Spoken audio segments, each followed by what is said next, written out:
بسم الله الرحمن الرحيم، والصلاة والسلام على أشرف المرسلين سيدنا محمد وعلى آله وأصحابه أجمعين.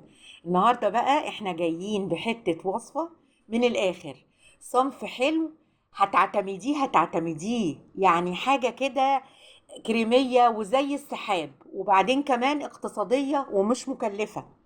تعالي نشوف بقى الجمال ده احنا عملناه ازاي وعملناه بايه. شايفة معايا؟ شايفة الطبقات الجميلة واللون؟ كل ده من البطاطا. هنجيب اي كمية بطاطا انت عايزاها، وتعالي نشوف هنعمل القمر ده ازاي. خلاص، قشرنا البطاطا طبعا وكنا غسلينها كويس جدا طبعا، وهتتقشر ونبتدي نقطعها حلقات كده زي ما انت شايفة. واحدة واحدة معايا، الموضوع سهل جدا، مش هياخد منك وقت. حاجة كده يعني في منتهى الجمال وطعمها جميل. خلاص، هتجيبي حلة تحطي فيها البطاطا، هنحط عليها سكر الكمية اللي انت عايزاها حسب الرغبة. انا بحبها مسكرة شوية فزودت السكر شوية، وهنسويها باللبن. دي التركة اللي عايزاكي تاخدي بالك منها. هنسوي البطاطا دي بكوباية من الحليب، كوباية من الحليب، نحطها على نار متوسطة لحد ما تستوي خالص معانا واللبن كله يتشرب زي ما انت شايفة كده. طلعيها بقى من النار سخنة وابتدي هرسيها لي هرسة بقى ايه تمام، ما تخليش فيها اي تكتلات. انا عايزاها كريمية خالص، مفيش فيها اي كلاكيع او تكتلات. اهرسي كويس جدا، عشان كده هرستها وهي سخنة، بتبقى افضل وبتتهرس احسن معاكي. خلاص كده هرسنا البطاطا. هنشوف هنعمل ايه الخطوة اللي جاية. اركنيها بقى على جنب تستهدى شوية لحد ما نخلص الخطوة اللي بعد كده.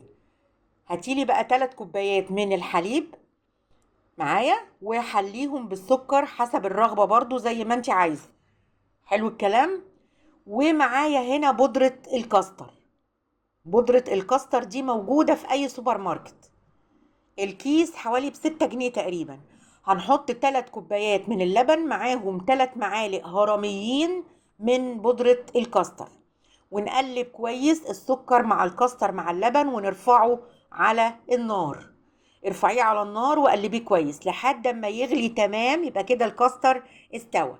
بعد ما الكاستر يغلي ويستوي وطي النار وحطي مكعب من الزبدة.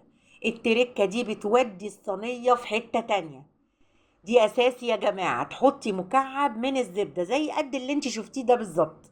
حلو الكلام. وقلبي كويس لحد الزبدة ما تسيح. وتعالي بقى نفرد الصينية بتاعتنا.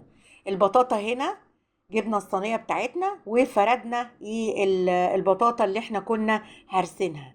هنسويها كويس، نفردها كويس في الصينية.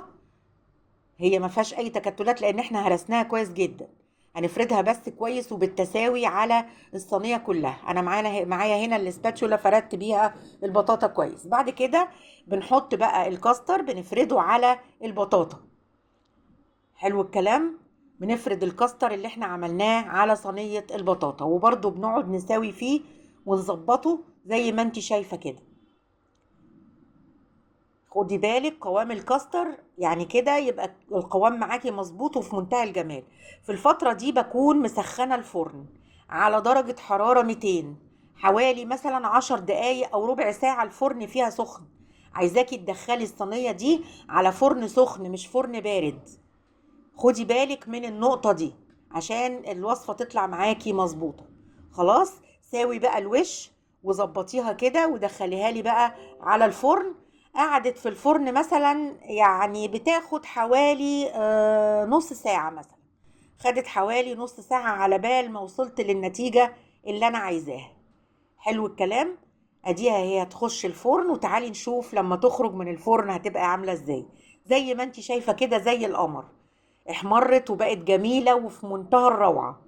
ما خدتش مني وقت ولا اي حاجة، صنف كده يعني شياكة من الاخر وسهل جدا. استني بقى عليها لما تستهدى شوية وابتدي قطعي. عايزة تسقعيها سقعيها في التلاجة مفيش مشاكل، عايزة تاكليها كده تاكليها كده، بس استني لما تبرد عشان تعرفي تقطعي منها القطع اللي هتقدميها.